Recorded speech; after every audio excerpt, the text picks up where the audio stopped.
I'm sure that you've seen, and everyone else has seen, that net migration into the UK has been revised upwards. So it's the second time they've revised it upwards, isn't it? It is indeed the second time they've revised it upwards, because last time they said it was something like 650,000, and I mean, as if that is an acceptable number. I know, that's right. an insane number. Yeah. We're broadcasting from Swindon, which is about 270,000 people. Swindon is a massive town. It's absolutely gargantuan, and yeah, it's 650,000 was supposed to be the acceptable number. That was revised upwards to 740,000, and recently it was revised upwards yet again to 906,000 net. So every year about 700,000 people leave, so we're probably looking at over 1.5 million people who were let in 1 year under the quote-unquote Conservative government, and this was a chart that just went upwards over the last 5 or so years. So basically, it looks like the Conservative government willfully let in over 6 million people in 5 years. That's exactly right. Yes. And that's the way to look at it. The net figure is trying to distract us from the real rapid change in our demography. The gross figures are what you have to look at. And there has been a dramatic increase in immigration in the last few years, none of which was needed for the economy. None of it was needed for the economy. The notion that we would have somehow economically collapsed without all these people coming into the country is absurd. In fact, I'd say quite the opposite. I say we're being seriously economically challenged. Well, we've covered this many times on the podcast, and it's on the plus side, the narrative that mass immigration provides economic growth has been resoundingly disproven by the lack of economic growth that has coincided with the mass immigration. We are about to head into a recession. Britain's economic growth has been completely flat for all this time, and we're now starting to get the bill. We're starting to find out that we paid nearly £6 million on asylum seekers, and you notice there's a nice sleight of hand that's always played as well. We can maybe get rid of the asylum seekers. And it's like, okay, but the 1.5 million people who are let in are not asylum seekers. They're just people who are looking for economic opportunity. And if you're looking for economic opportunity, why come to Britain? I don't know. But they're not the same. Actually, Carl, I'd say many aren't even looking for economic opportunity. Well, they're looking for benefits. Absolutely. No, I think we've got to be straight about what they're doing. And we know that a third of them are just dependents, that registered as dependents. A third of them are students, and another third are here for work. And it's like, right, so 2/3 of these people really ought not to be here. Absolutely, let's right. be fair. Yeah. Right. On the economic argument. And there are various metrics that have come out recently that show that this depresses wages. It's preventing economic growth. It's causing a massive growth in state redistribution and spending. So the taxes have to go up. The £22 billion black hole has to be filled. And even then, I'm not even going to go into it because obviously that's nonsense. But the point being, it's obvious that immigration is the reason that Britain is decaying. It's costing us too much. It's filling our towns and cities with strangers who are not paying their way. The infrastructure is overburdened. There is no free money for anything. I mean, it's impacting us at every single level. Yeah. So, as you say, economically, it's burdensome.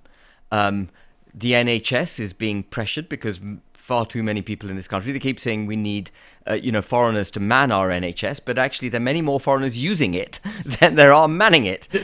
Oh my God! Sorry, just a quick thing. This is a point I have to make to leftist commentators all the time. It's like you do realise that these people who come here are people, and sometimes they get sick too. Absolutely. And so you are just compounding the problem and saying, okay, well, we need now more people. And I mean, we've had a population growth since the late 90s of probably somewhere north of 15 million people. If immigration was the solution to the problem, why isn't everything brilliant? Yeah. If the problems aren't being caused by immigration, well, why aren't things just what we should be living in utopia? Yeah. So our public services are all burdened.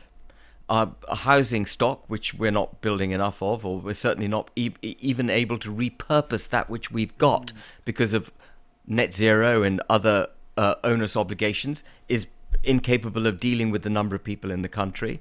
We're paying out benefits. We've got 1.5 million foreigners effectively on benefits in the UK. I do. And so that is a benefits bill of somewhere... I've heard estimates of 10 billion. I think it's more like 15 billion, just that alone.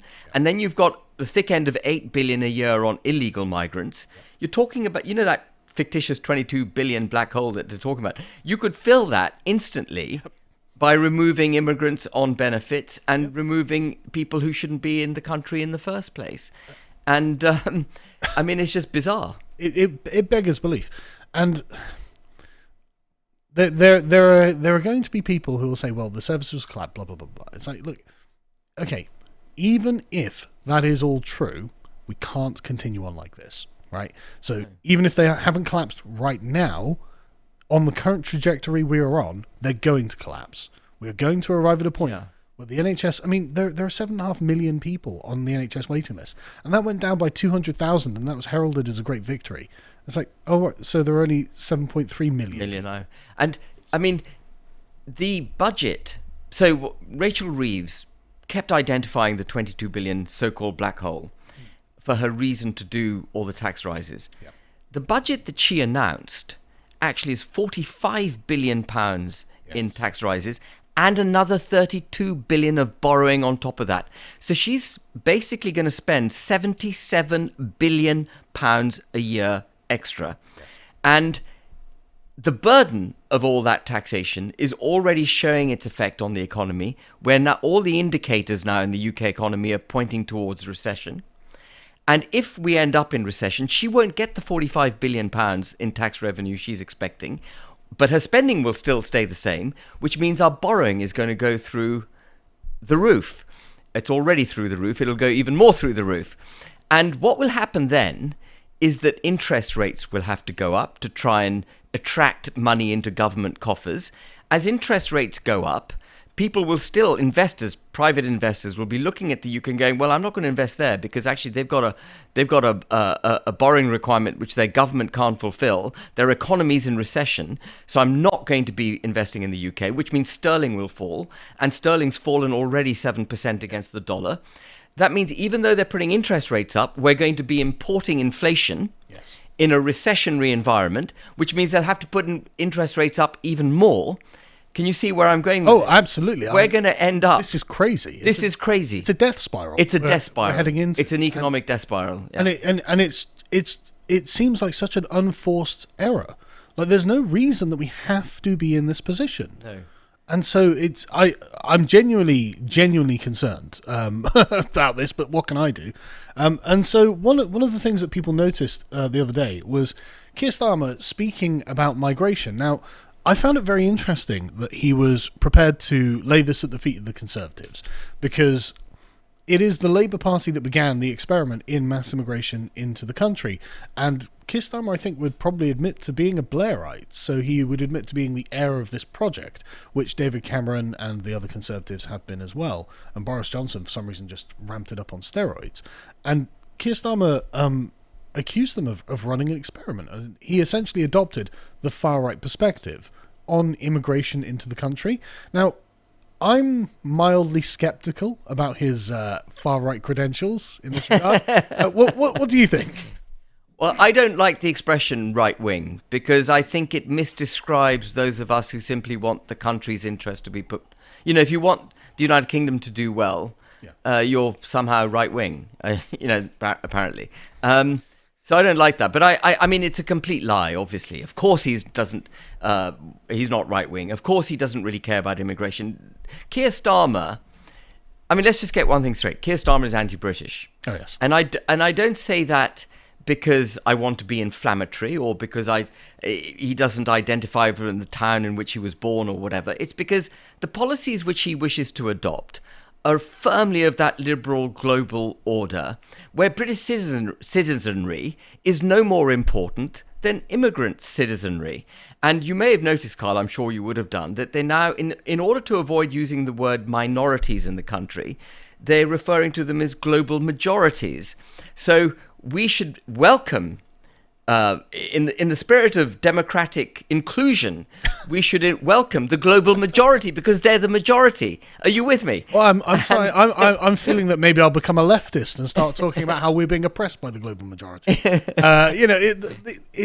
We become the minority in our own country. Yeah. Okay. Well, now I want minority rights. Yeah. But obviously preposterous. But yeah, no, I completely agree. So he's anti-British. Yes. He doesn't care. Literally Davos man. He is literally. He said he preferred Davos to Westminster. Absolutely. He wants open borders. He doesn't give a damn about the illegal migration as far as I'm concerned. And he'd be very happy to be governed by Brussels. We know that. We know exactly where his heart is. And if you want to be governed by a foreign power, if you don't want to protect your borders, if you care as much about foreigners as you do about your own people, you're not British. You're not really pro-British, are you? I mean, that to me is not in any way controversial. That's self-evident from exactly the premises you've laid out. There are going to be lots of people who will claim that that's not true and will claim that you are somehow being exclusionary. But I just don't see the argument. I mean, he really seems to... I mean, he spent his entire legal career defending foreign murderers. I don't know why he has sympathy for those people, but absolutely no sympathy for, say, British pensioners who are currently freezing to death during a cold snap. And we said, I mean, I noticed this straight after the Southport protests and riots. Of course, rioting's wrong. Let's just say that, because statement of the obvious before someone accuses me of stirring up non-crime hate incident.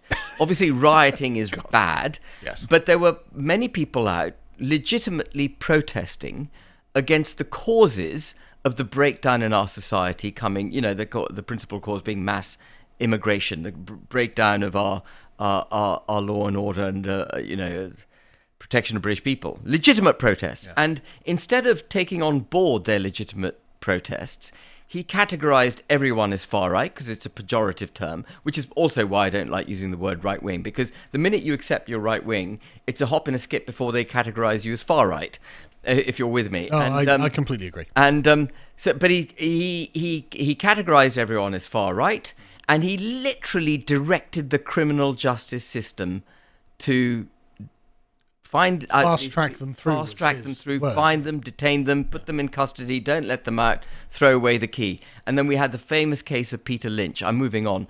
But Peter Lynch, please. 61-year-old grandfather who said some nasty things to the policeman, had some conspiracy theories up on a placard. He was accused of violent acts, and the only evidence offered up against him was non-violent, for reasons which are not clear to me. Maybe he didn't have proper legal representation. He pleaded guilty. Yeah. He got 2 years, 8 months, and a couple of months later he hanged himself in prison.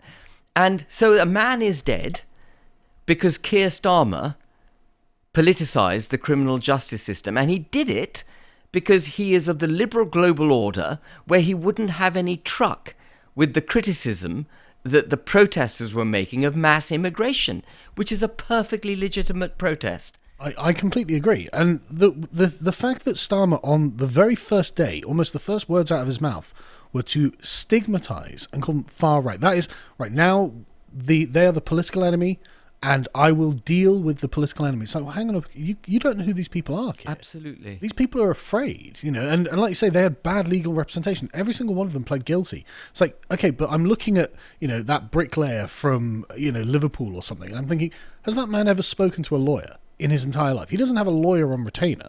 Like, he's probably never seen the inside of a courtroom. He doesn't know how this process works. And so some government-appointed lawyers just come along and say, look, if you just plead guilty, the whole thing will be over really quickly. You'll get 3 months in jail, and that'll be it. Whereas he hasn't actually done anything wrong. No. He's not guilty of a crime.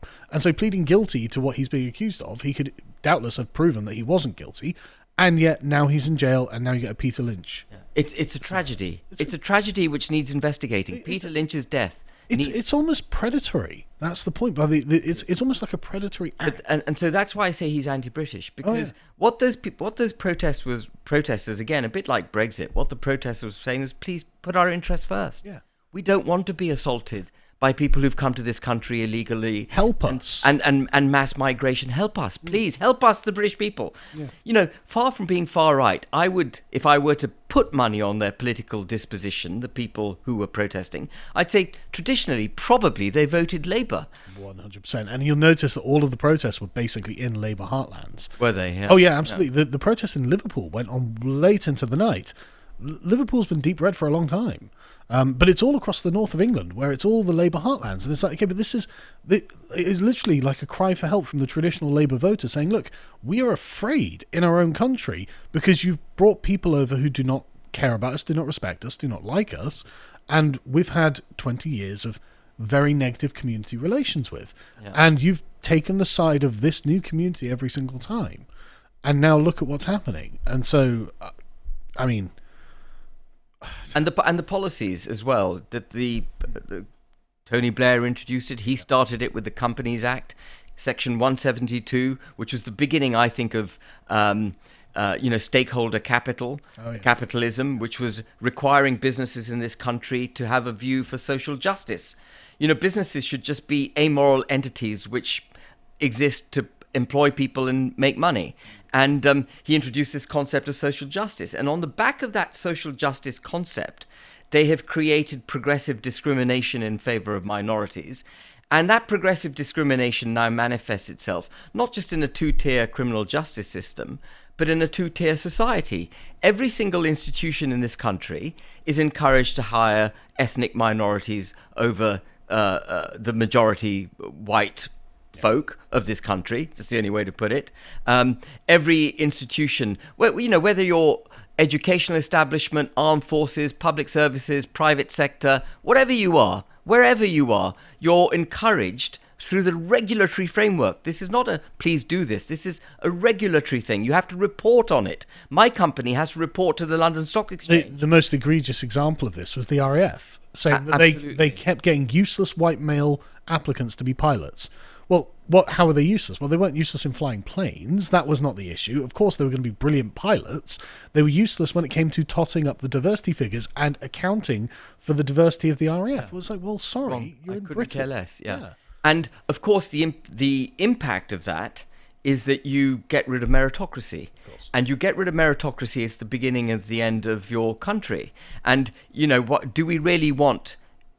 Anything other than the best RAF pilots. We just want the best pilots. It doesn't matter what skin colour they are. But if you're coming from a perspective that is, as you described, anti-British and actually pro-global, pro-European... That's the point. Actually, maybe you do want Britain to slowly degrade in quality and standards so that they aren't actually a good example to other people on how things ought to be done, which is historically what Britain has actually been, I think. An example of why high standards matter.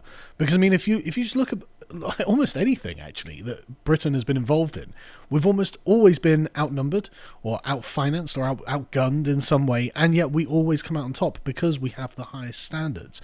And this has just been a perennial narrative for the British people that, okay, we are small, but we can punch way above our weight if we want, and other people could do the same if they wanted.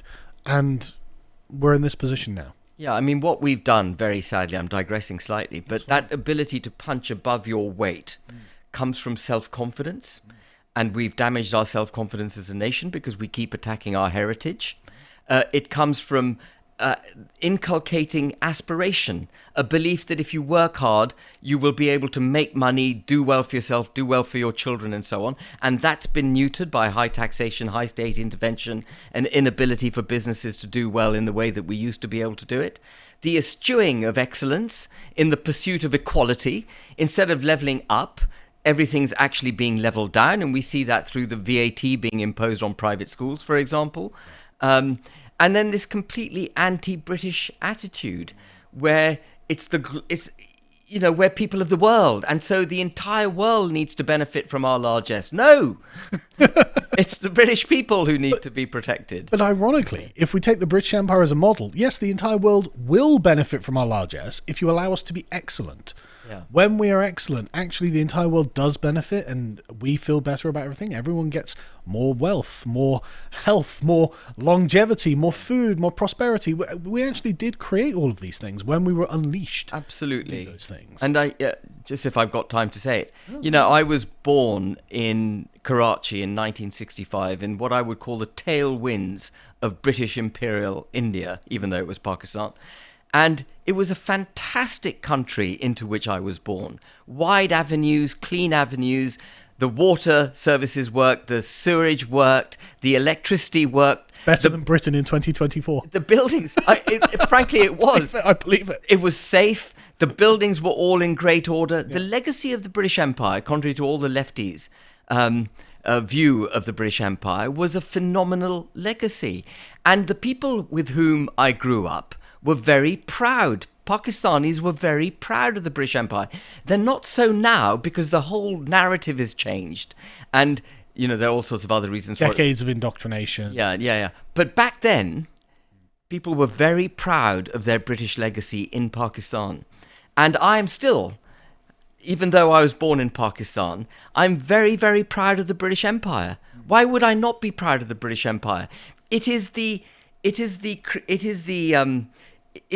the empire that I have the great privilege, frankly, of being in this country now. My dad did marry an English lady, but he wouldn't have met her if it hadn't been for the British Empire. Well, it's the same for my granddad on my father's side. He came over from St. Helena to help with the war effort against the Nazis in World War II, met a British, an English woman, married her, and that's how I ended up here. Yeah. So I like, and obviously he was very much the same. He was very proud of the empire, very proud of the country.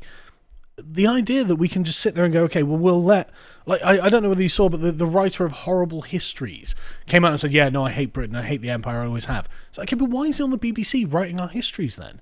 You know, that can only be a deliberate pattern and agenda of subversion, and no one who had the country's interests in mind would ever permit this. This guy would never have been anywhere near any kind of position of influence. And yet, my son watches Horrible Histories, he's like, oh, I really like this, Dad. It's like, yeah, but you don't see what I see in it. I see, yes, you know, like Nelson is actually like a weak coward or something is how he's portrayed. Yeah, I mean, they're indoctrinating. He's one of our greatest heroes. What are you doing? Yeah, they're indoctrinating our children. It really is, and I despise it. I hope you appreciated that segment from the podcast of the Lotus Eaters, and if you want to see what else we're up to, you can always go to our website and watch our series looking at the films of Stanley Kubrick. And if you want to see all the other things that we're doing, you can always follow us on Twitter. Thank you very much for watching, and goodbye.